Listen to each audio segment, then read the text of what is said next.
As you all know, we are in Pride Month. It's the month of June, and the city of Boise chose to place pride flags all along Harrison Boulevard. Well, I have to drive down Harrison Boulevard to get to the church, and I saw the horrible vandalism that has happened to those flags, and want to acknowledge how terribly sad it is that we live in a time of such anger and such fear. And I say this as much as a reminder to myself as anyone else that the Gospels call us to mercy in all things.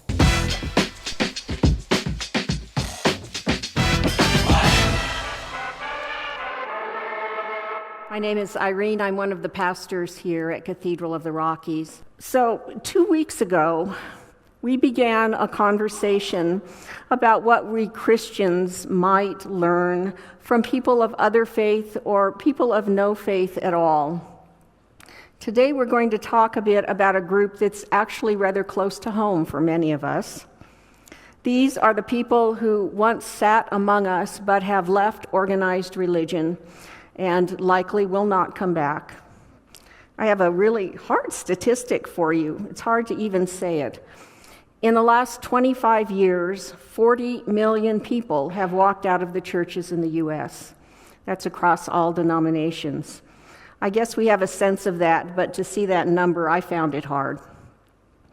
In 1976, when we were as church-going a nation as we have ever been in our history, 91% identified as Christian. By 2016, that was 74%. By 2022, 64%. Where did all those people go? Well, today, 28% of our population identify as not affiliated with any kind of religious organization. We call them the nuns because they check the box that says none on the surveys about religion. In Europe, the decline started earlier and has gone faster, and in the UK, 90% of the folks check that box marked none. It's hard in part because this happened so fast in the space of a generation, really. I know in my own family, I see it, probably in your families you have too. My sisters and I were raised in the Roman Catholic faith, but we were raised in Christian faith. We went to church every Sunday, we said grace before meals, we prayed before going to bed. Not a single one of my nieces and nephews who are now in their 30s and 40s identifies or affiliates with any religious group at all. When pressed, they will probably say, I'm spiritual but not religious. So we've gone to a low that looks pretty drastic because we came from the highest high we've had in this country. But it's probably good to remember that at other times we've actually, as a country, had very low religious participation. In the 1780s, for instance, only about a third of the country actually belonged to a religious organization, and only 1 in 5 were found in church on any Sunday morning. In the 1780s. So yes, we were founded as a Christian nation, but not all that Christian at the time, as it turns out. Some of this is just normal cycles of religious affiliation that come and go, and we've watched those over the centuries. The question is, why did they leave and leave so fast? Well, they say 60% of them, they have a lot of questions about religious teachings. And in many churches, though I am proud to say, not here at Cathedral of the Rockies, questioning is not necessarily welcome. They don't like religious organizations. In fact, starting with Gen X, our younger folks in this country don't like much any kind of organized institution, and that includes our churches, and sometimes with good reason. 20% have had a bad experience with religious people. 41% don't see the need for religion in their lives. They are just pretty much very uninterested. That one actually concerns me more than some of the others. And here's another really hard one. People who aren't affiliated with a church at all only know what the popular media tells them about Christianity, and right now that looks very intolerant and hypocritical and anti-science. Again, we feel here like we're being painted with the wrong brush, but what they hear and see are the media and not some of the more moderate voices. But there is good news. 70% of these nuns believe in God or a higher power. They might be uninterested in or even anti-religious, some of them, but they are not anti-God. The question, I guess, is how are these nuns, these people who largely, by the way, are young, although all ages have left the churches, largely it's young adults, how are they expressing their spirituality? They say prayer and meditation, creative pursuits, the arts, being in nature, a big one I think perhaps for many of us, spending time alone or time with close, intimate friends. So here is a story for you from Europe, where, as I said, these things have been happening for longer and much faster, but it might give a sense of where some of these young adults are actually going. In 1940, a man by the name of Roger Schutz, who came to be known to the world as Brother Roger, bought a house in a very small town in France called Taize. There, with a couple of companions, he began to hide refugee Jews. Eventually, the Gestapo caught on, and they had to flee, but he and his few companions returned to Taize in 1944, and they founded a monastery. They became a group of monks with a twist. They were from every Christian denomination, so these were brothers who were Lutheran and Anglican and Roman Catholic and Greek Orthodox and Evangelical. Their idea was to live together in reconciliation, and reconciliation was the focus of the community. But by the late 1950s, something strange started to happen. The young people, who by then mostly weren't in the churches of Europe, started showing up at Taize. They were pulled by this idea of these monks who lived in reconciliation across these religious lines. And pretty soon they came in the thousands. And these monks, by the way, they thought they were going to live in a quiet community and an out-of-the-way place with this focus on mercy and reconciliation, but not with a high public profile. But they had to adapt, and they did, as monks have throughout the ages, because it is the tradition in Christian monasteries, starting in the 4th century, that when someone comes to the door, they are welcomed and treated as Christ. And so pretty soon, the focus of this community came to be about spiritual awakening for young adults, who in Europe at that time were growing up in an almost wholly secular environment. By the early 60s, the tens of thousands that were coming couldn't fit into that small village church, and a group of German youth came to Taize with the skills and the materials and built the Church of Reconciliation.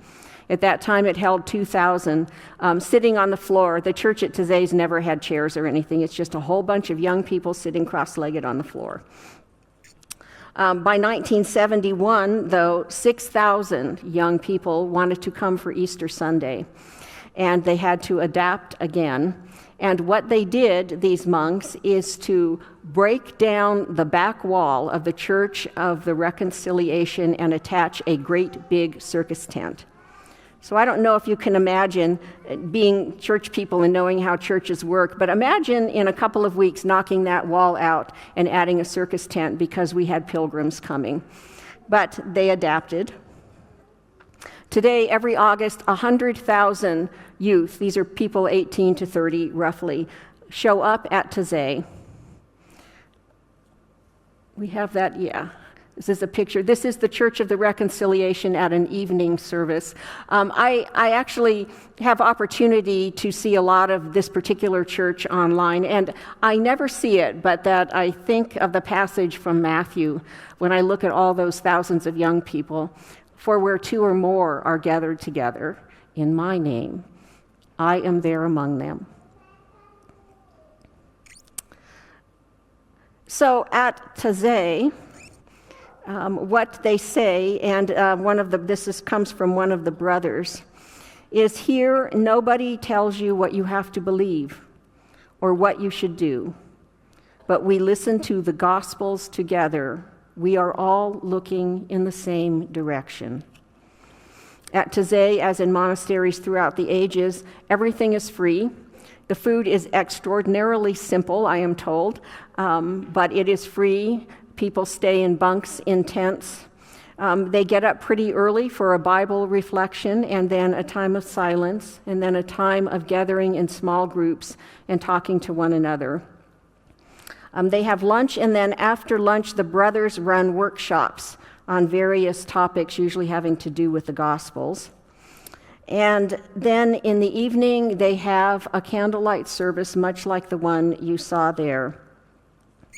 In that service, what they do is simple. They chant lines from the Psalms. They repeat them over and over again. They have periods of silence. They read from the Scriptures. They read in many languages, by the way, in order to be inclusive, because so many international folks go. And the service is always held by candlelight. For any of you who have dropped in on our Tuesday night service, it is based, in fact, on the service at the community at Taize, and is very similar to that. Notice what is missing from the service. A sermon, I say as I stand up here sermonizing to you guys, and communion. They offer the simplest possible service in which they together can reflect on the Gospels and sing and be in the presence of one another. These young folks, they may not be in our churches, but what they seem to have done, at least in part, is to have walked out of our churches and into one of the oldest traditions of the Christian church. What they do is go on pilgrimage to a monastery where they can pray and reflect. They point us back to our earliest spiritual roots.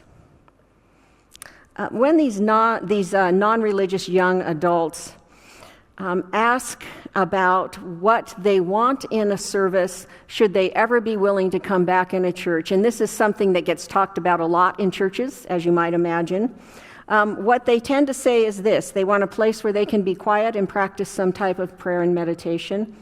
And they have a desire for small groups where they can simply meet and talk to each other. And the young pilgrims certainly find that at Taize. Many folks, when they hear this term spiritual but not religious, which is how, as I said, so many of these young people identify, they think of that as being unserious about one's spiritual journey or being unwilling to commit to a community or a church like this. I think not, to tell you the truth. These people are committing. They're committing to pilgrimage in many cases, and not just in going to the community at Taize.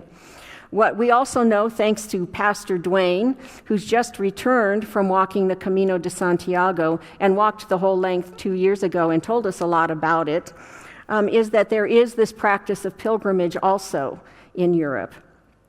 In 2022, 437,000 received the Compostela certificate saying they had walked part of the Camino. What people think is that it was probably double or more that number who actually walked the Camino but didn't do it officially and didn't receive a certificate. So we're talking probably close to 1 million people walking the Camino de Santiago, and by the way, other pilgrimage routes in Europe. 30% of those are under the age of 30. So again, they have walked out of our churches, but they are walking the pilgrimage routes. Their main reason given for walking the routes is spiritual reasons of one sort or another. They go to balance their lives. They go when they've had a crisis. They go when there's some big change or shift happening in their life, and they want to initiate a new start. I actually found quite a few passages from these young adults who walk the Camino, but this one really particularly struck me. He says this: I failed to end the pilgrimage with some great epiphany or newfound direction in my life. I honestly just felt a heart full of gratitude. Perhaps that's what the Camino ultimately provided me, a chance to slow down and reflect on this one great life we've been given. The journey by foot was meditative, forcing me to slow down and connect with the communities I passed through and the people walking beside me. What do the days on the Camino consist of? It's very simple, as is life at the community of Taize. And again, we know some of this because Pastor Dwayne has let us know as he walked the Camino himself. You get up in the morning, you have a meal, and you begin to walk. Sometimes you walk alone and you pray and meditate. Sometimes you walk with other companions on the journey and you talk and reflect. In the evening, you reach some town where you can have shelter and a meal and take care of your feet, and you get up the next day and walk again. They are returning again to the earliest of our Christian roots, this idea of pilgrimage. And so, while many young people have left our churches, and that's the reality of church in the 21st century, I know I've served churches where they thought it must just be them, right? Nobody's in our pews, what have we done? No, it's the times. It's that cycle of being attentive to religion and then not so much. But these young people who are not in our churches are not lost. They are maybe pointing the way for us to some of the oldest practices in our Christian tradition.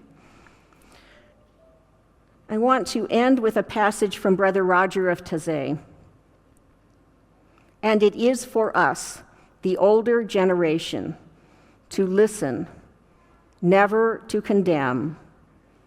Listen and again listen, to grasp what is finest in the creative intuition that dwells within the young today. They will trace our paths. They will overcome barriers. They will open breaches to carry the whole people of God along with them. Above all, they will know how to get beyond the demarcation lines that separate believers from one another or that separate believer from non-believer. Now, if you will please pray with me, this is the prayer of Taize. God, gather and turn my thoughts to you. With you there is light. You do not forget me. With you there is help and patience. I do not understand your ways, but you know the way for me. Amen.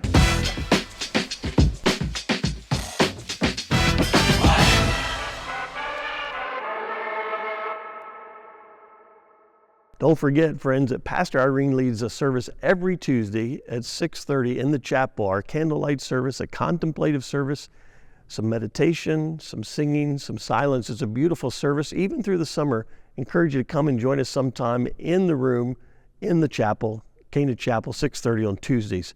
Have a blessed week.